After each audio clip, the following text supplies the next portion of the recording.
Ազգային վերածննդի, ներքին համերաշխության ու աշխարհին ներկայանալու խորհրդանիշը Հիսուս Քրիստոսի աշխարհում ամենաբարձր արձանը շուտով իրականություն կդառնա։ Եկել է փակագծերը բացելու ժամանակը, բայց մինչև այդ Գագիկ Ծառուկյանը հիշում է, թե ինչպես 2022 թվականին առաջին անգամ հայտնեց իր ու ընտանիքի այս գաղափարի մասին, հայտարարեց համահայկական մրցույթ, Հայաստանից, Արցախից, Սփյուռքից կազմված հանձնախումբ ձևավորվեց, որն ավելի քան 300 էսքիզներից ընտրեց 12 լավագույններին։ Համազգային քվեարկությամբ էլ հաղթող ճանաչվեց Արմեն Սամվելյանի այս հոյակերտ տարբերակը, եւ այսպես 3 տարի անց Հիսուս Քրիստոսի արձանը պատրաստ է, որն իր ամբողջ համալիրով կլինի 101 մետր ու վեր կհառնի Հատիսի գագաթին։ Հարգարժան հյուրեր, սիրելի հայրենակիցներ, առաջին հերթին ուզում եմ իսրտել ձեր բոլորին ողջունել։ Եվ շատ ուրախ եմ, որ բոլորը տեսնում եմ այստեղ։ Այսօր խոսելու եմ իմ համար շատ թանկ, շատ կարևոր մի ծրագրի մասին։ Սա ոչ ձևական, ոչ անգիրարած, այլ իրական պատմություն է, որ մտածել եմ, ցանկացել եմ, որոշել եմ, քննարկել եմ ընտանիքիս հետ, քննարկել եմ տղաներիս հետ, քննարկել եմ ընկերներիս հետ, կոլեկտիվի հետ, տարբեր ոլորտի մարդկանց հետ, ճանաչված, հարգարժան, հանրության հետ, եւ ես տեսնելով նրանց մոտեցում, ոնց որ բոլորը դրան սպասում են իսրտե, որ դա անհրաժեշտություն է։ Տղայիս հետ ենք որոշել Հադիսի բարձունքին, որ ամբողջ Երևանը երևում է։ Հոգի կա, շունչ կա, սա կատարել է մեր տաղանդավոր, քանդակագործ, մասնագետ, հարգարժան, սիրված Արմենը։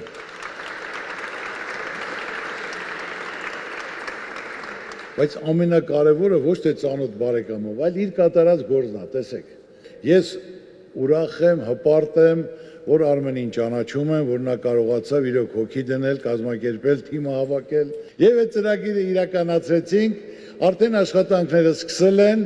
դե պարզ է այդ գործի համար եղել են քննադատություններ, որ ոչ բոլորն են դա ընդունել, բայց եղել է, որ հանդիպել եմ քննադատողների հետ։ Ինչ վատ բան եմ անում, էլի ուզում եմ ասեմ, խոսել ենք, հասկացել են, կա որ ճիշտ առաջարկներ են արել։ Ես նրանց չեմ վիրավորվում, որ նրանք քննադատում են, այլ իմ ասածը մեկն է եղել, դա ես անում եմ, մեծամասնությունը 98-99%-ը կողմ է դրան, իսկ մնացածը ժամանակ արդեն ցույց կտա, թե ինչ լավ բան ենք անում ենք, եւ ճանաչելու համար, հզորության համար, սա պետք է լինի ազգային վերածննդի ներքին համերաշխության խորհրդանիշ, մենք պետք է վերջ տանք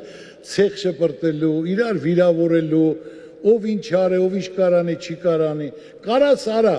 մի նստի սպասի, մի բան բասի, մի վիրավորի, ամեն մարդ իր չափով է անում։ Պաշտոնական միջոցառմանը ազդարարվում է Հիսուս Քրիստոսի արձանի կառուցման տեղեկատվական գրասենյակի եւ կայքի գործարկման մասին։ Պատմական այս իրադարձության ամեն դետալի հնարավոր է ծանոթանալ հենց այս հարթակի միջոցով։ Կայքը ինտերակտիվ է, օգնում է հանրապետության ցանկացած կետից հասնել Հատիսի գագաթ։ Այսօրվանից արդեն իսկ գործարկվել է 3w.jesuschristarmenia.com կայքը համանուն Facebook-յան եւ Instagram-յան էջերով առանձնահատուկ ուշադրություն եմ ուզում հրավիրել, բոլորիդ ուշադրությունն եմ ուզում հրավիրել կայքի այս բաժնի վրա, կամավորագրում։ Ինչպես արդեն պարոն Ծառուկյանը խոսեց, քանի որ Հիսուս Քրիստոսի արձանը լինելու է ազգային կառույց, լինելու է յուրաքանչյուր հայի սրտի ու մտքի կառույցը, բացառիկ հնարավորություն ունեն բոլորը մասնակից դառնալու այս նախագծին, կամավորագրվելով, հերթագրվելով մեր տեղեկատվական հարթակներում։ Բնականաբար կայքում ստեղծված է գործիքը, որտեղ կարող եք անուն ազգանուն, հեռախոսահամար, այցելության նպատակ, ինչու եմ ուզում մասնակցել ներկայացնելով, կամավորագրվել, մենք ստանալու ենք բնականաբար ամբողջ այդ տեղեկատվությունը, հավաքագրելու ենք, կապ ենք հաստատելու բոլոր ցանկացողների հետ եւ կազմակերպելու ենք Հատիսի գագաթ բարձրանալու գործընթացը։ Այսօր կա այս հիասքանչ արդյունքը, որը տասնապատիկ անգամ ավելի մեծ չափսերով մոտ ապագայում, տեսանելի ապագայում արդեն վեր է հառնելու Հատիսի գագաթին եւ լույսի ու հույսի նոր խորհրդանիշ է դառնալու համայն հայության եւ աշխարհի բոլոր քրիստոնյաների համար։ Վերջին ամիսների ընթացքում Գագիկ Ծառուկյանն աշխարհի տարբեր ծայրերի հեղինակավոր հայերից, սովորական քաղաքացիներից ստանում է խնդրանքներ, այս կամ այն կերպ միանալու շինարարական աշխատանքներին, անգամ ֆինանսական մասնակցության ձևով։ Մարդիկ ցանկանում են մասնակիցը լինել պատմական իրադարձության, մինչդեռ Գագիկ Ծառուկյանը բոլոր հարցերը վերցրել է իր վրա ու ստիպված է եղել մերժել ֆինանսական մասնակցության առաջարկները, քանի որ իր ընտանիքն ունի որոշում ստանձնելու նախագծի բոլոր ծախսերը։ Թեև Քրիստոսի արձանի կառուցման գաղափարն ընտանիքինն է, բայց արձանը պատկանում է ամբողջ հայ ժողովրդին, աշխարհասփյուռ բարեկամներին, բոլոր քրիստոնյաներին, այն միաժամանակ ազգային կառույց է, նշում է Գագիկ Ծառուկյանն ու հայտնում նոր որոշման մասին։ Ամսի 26-ին ցանկացած քրիստոնյա, ցանկացած հայ կարող է բարձրանալ վերև։ Դա ես արդեն դեղ հանձնարարել եմ, ֆորմաները կան, կասկաները կան, կա անվտանգության ներկայացուցիչ, որ ապահովելով, ուղեկցելով, որ մարդիկ բարձրանալ վերև, աղոթք իրեն շուրթերում, մտքեր ու ցանկություններ իրենց հոգում, մի երազանք պահելով, նպատակ պահելով, քարը դնելով, ծառ դնելով, իրենց թորները պետք է հիշեն, որ կարան պատմեն, որ իրենք այդ շինարարությանը, այդ կառույցին մասնակից են եղել։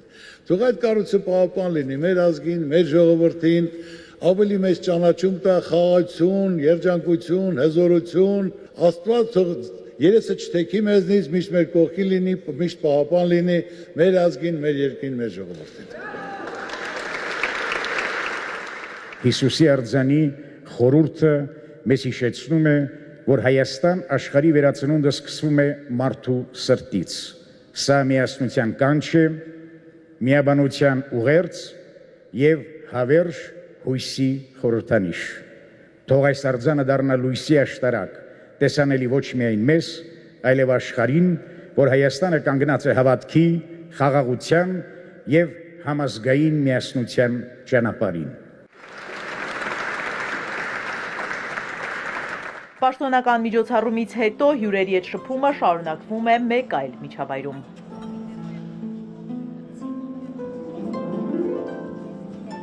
Կարծում եմ միգուցե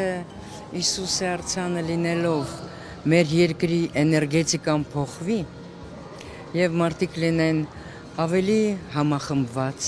ավելի բարի, ավելի շատ իրար սիրեն։ Դա ուխտ է, որը Ծառուկյան ընտանիքը իր սրտում եղել է եւ այսօր ի կատար է ածում։ Լավ է, որ ինչքան հնարավոր է ցույց տանք, որ մենք քրիստոնյա ժողովուրդ ենք եւ քրիստոնյա պետություն ենք։ Այս արձանը եւ այս նախագիծը կյանքի է կոչվում, որովհետեւ ես կարծում եմ, որ հայ ժողովուրդը այսօր քան երբեք կարիք ունի համերաշխության, միասնության եւ այս արձանը իսկապես դառնալու է այն խորհրդանիշը, որը միաբանելու է